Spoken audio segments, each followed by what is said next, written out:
স্টিমগুলো তার উপরে এতটাই চাপানো হয়েছিল।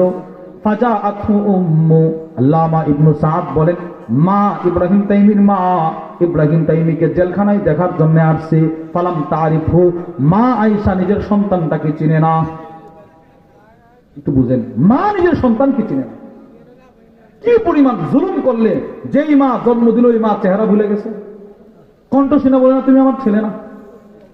আল্লামা ইবনু সাদ বলে হাত্তা কাল্লামাহা, মা বলে তুমি আমার সন্তান না। ইব্রাহিম বলে না মা আমি তোমার সন্তান ইব্রাহিম। এবার আল্লামা ইবনু সাদ বলে কি পরিমাণ মা নিজের সন্তানকে ভুলতে পারলে এই প্রশ্নগুলো করতে পারে। মা বলে তুমি যদি আমার সন্তান হয়ে থাকো বলো তো তোমার আব্বুর নাম কি। মা আমার আব্বুর নাম অমুক।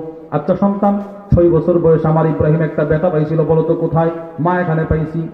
চিন্তা করেন আপনি কি পরিমাণ জুলুম করার কারণে মা চেহারা ভুলে গেছে, সন্তানকে অস্বীকার করে তুমি আমার সন্তান না।